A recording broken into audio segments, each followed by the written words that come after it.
Thank you very much. Hi, everyone. So I'm Aviv Zohar, and what I'm going to talk about is one of those problems that Bitcoin faces, which I think is one of the bigger problems or challenges that Bitcoin's about to face, whether it can scale to be much larger. This is based on work with Jonathan Sompolinsky and Yoad Lewenberg, who are both PhD students at the Hebrew University now. Let me show you my favorite graph on Bitcoin. This is the number of transactions per day in Bitcoin in the last couple of years. And I think the most significant thing about this graph is that unlike the price, which has fluctuated quite a lot over these 2 years, this has been climbing very slowly. Okay, so this is what I think of as real hardcore Bitcoin adoption. This is what I go to look at. And the question that I want to ask you is what's going to happen when this increases significantly? So just to put a scale on things, when you see 80,000 transactions per day, which is what we're starting to hit right about now, this is around 1 transaction per second for Bitcoin. That is, 1 message per second is being sent on the Bitcoin network and moving around. So right now, blocks are large enough to contain all these messages. We have enough bandwidth. These messages are really small. Everything is fine.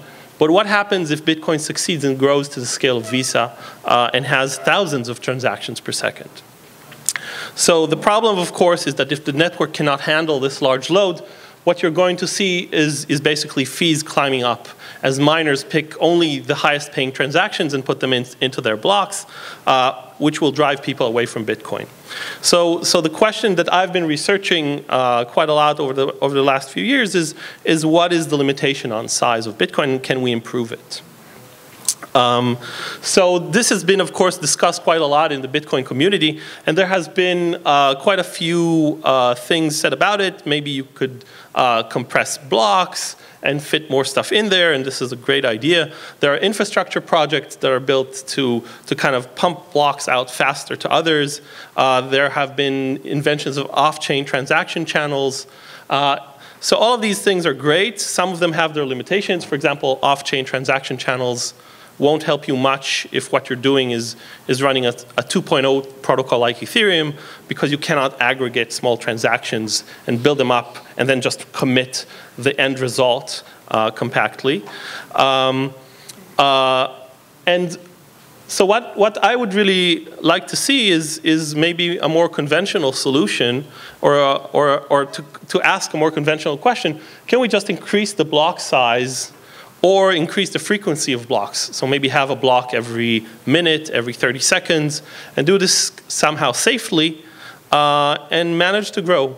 So if you've been following what Gavin has been saying recently, so he suggested kind of an autopilot for increasing the block size, which was very conservative.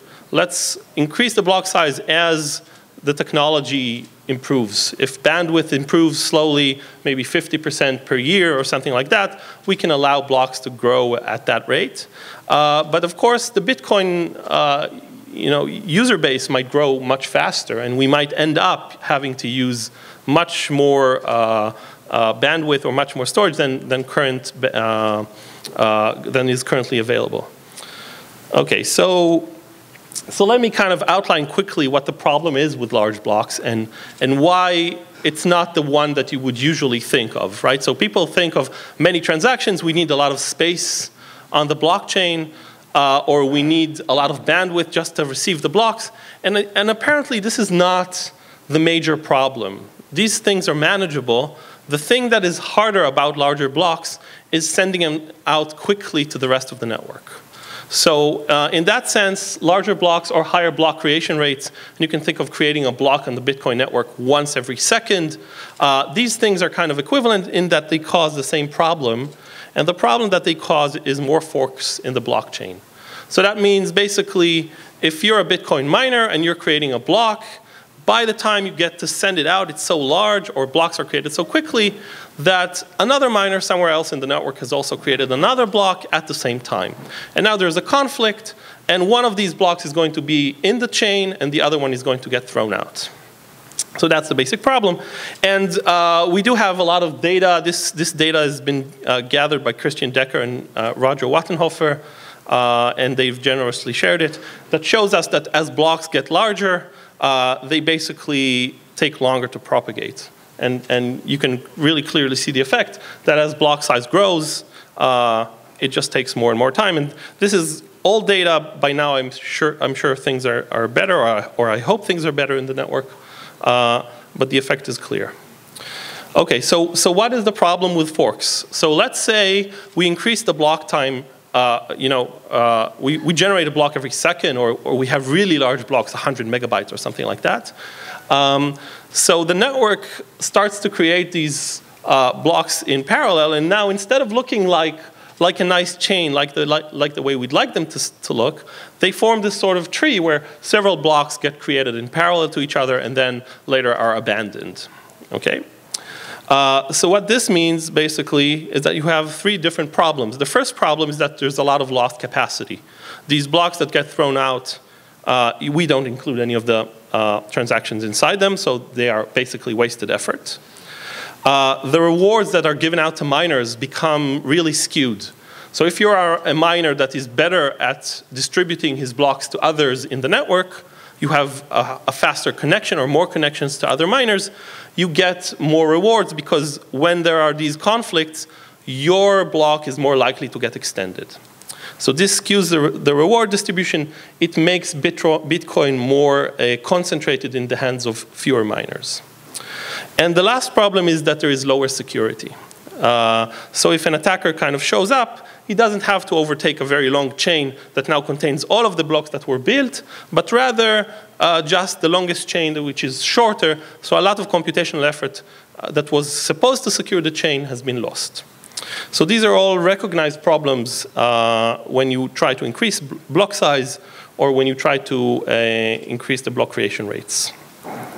So what I want to talk about really briefly, and this is going to be a little technical, is how we have been thinking about restructuring some of the blockchain and some of the underlying technology in Bitcoin to kind of aid in these things. We've previously published a paper on the Ghost protocol. I'm not going to talk about that today, but I'm going to talk about a different thing that we're proposing, which is kind of orthogonal, and that is the use of inclusive protocols. So I'm going to omit a lot of the details that are going to be in the paper that we'll be publishing soon. But basically, I want you to imagine that we're now in this world where transactions are coming at us at a very high rate. There are a lot of them, more than we can handle. And that most of the revenue of miners is now coming from these transaction fees, which is hopefully Bitcoin in the future, maybe 20 years from now or something like that. So now, one of the things that we think is really interesting, right? If you are a miner currently building blocks, what you're doing is you're referencing a previous block. So you're just creating your block and you're saying, I'm extending this chain. So our protocol proposes to allow miners to specify several blocks. So what you want to do is tell everybody which blocks you are aware of that have no children. So what is the latest information out there that could be potentially used for transactions? So instead of a blockchain, we now get this structure, which is basically this directed acyclic graph, where nodes just point back in time to predecessors. And the nice thing about this is that you can look at it and you can tell things like what is the longest chain. So if we just asked every miner who created a block, what is the one block that you would have pointed to as the longest chain, we can figure it out ourselves by just looking at the graph, right? So I would just look at my past blocks. I'm maybe pointing to 3 of them. One of them is the longer chain, and I only keep that link and maybe throw away the others, and I can keep doing that iteratively until I build the longest chain. So this is enough information to tell everything that we wanted before. But now, what we suggest is now that you have this extra information about blocks that are out there, let's consider them as included inside the main chain. Okay, so now we do want to accept the transactions that appear in these blocks that were previously thrown away. So what we'll think of these blocks as, let's say, block 2B, which was discovered by the main chain at block 3A. So let's say 3A now included these transactions into the chain. Okay, so what is the problem? The problem is that we're going to have conflicting transactions inside, maybe double spend attempts and so on. So we throw these out. So 2B's conflicting transactions are thrown out. We keep only the good ones. Okay, so that's a very simple idea that's actually been proposed in many different forms by people. I think Peter Todd had variants of this. But I'm going to show you why this proposal specifically is kind of nice and very easy to implement. So let's talk about the rewards first, right? We're including these transactions into the ledger. So what do we do with mining fees? Who do we give them out to? And our proposal is to do the following thing. We're going to give the original creator of the block 90% of the fees in the block if that block was included off the chain. Okay, so block 2B, somebody created it, he gets 90% of the rewards.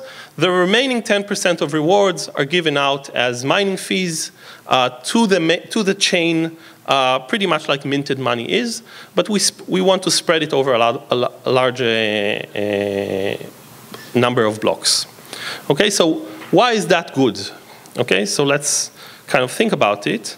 So first of all, it really changes the incentives of miners. So what we do in our work is basically we provide a game theoretic analysis, but the basic idea is this. Okay, let's suppose I'm one of these small miners that was thinking of creating a block. And I know now that my block might conflict. There are a lot of conflicting blocks. So what I can do is I can include transactions inside there that nobody else has picked. So let's say everybody else is picking the highest paying transactions, and if I do the same thing, I will with a high probability have lost transactions that I don't get paid for. On the other hand, if I include a transaction, let's say the K+1th transaction that nobody else has kept inside, I decide to include that in my block. Nobody else has done so, then I get that payment for sure, even if my transaction appears in a block that is off the main chain, because nobody else would have claimed it, right? So basically, if you follow the game theoretic analysis, what miners really want to do, what they have an incentive to do, or an increased incentive to do, is to not collide with other miners. They want to pick transactions that others have not picked, as long as they are sufficiently high in terms of their value. So basically, miners would start to randomize over transaction sets that they choose, and they randomize over a larger set than they used to before. So now, what we get out of this is first that most of the transactions in these conflicting blocks do not collide, because it is the interest of miners to keep them that way. So does the protocol help? So the first thing I want you to notice is that this increases the throughput. Basically, every block that's created, most of the contents will be new transactions that do not repeat. A small subset will repeat, and that is lost capacity. But we have simulations and an analysis that shows that this is limited. The next thing that you might want to notice is that payments are not as skewed as before. If you remember, I told you that small miners that are not well connected in the network, if they create a block, it's not likely to get extended. So usually they end up getting paid a lot less than the large miners. So in this case, they don't get the full payment, but they get at least 90% of what they could have made if they were in the chain. So this is very nice. The downside, of course, that we have to handle is that it's easier to attack the protocol in terms of double spending. If I am an attacker and I try to create alternative chains, I can still get paid for my alternative chain by publishing it, even if it fails. And I get the fees anywhere. The lucky thing is, and we can show this with analysis, is because we only give 90% of the funds, you lose 10% of what's in every block.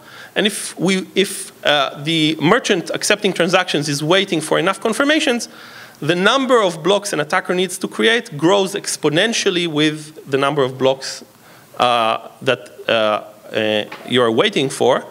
And so the costs are still growing exponentially in the system. That's not a problem. So you can still mitigate that fact by just waiting a few more blocks.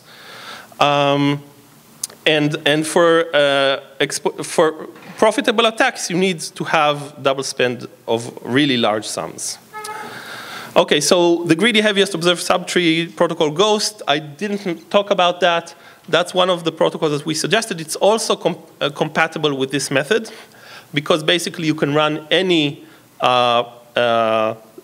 chain selection protocol that you would like, not just the longest chain. This is an alternative that we've suggested. If you're not familiar with it, I urge you to read about it. So I'll just conclude and say that we do think that the problems that are due to these larger or faster blocks can be mitigated by tweaking the protocol. We can get closer to a system that's of Visa's scale.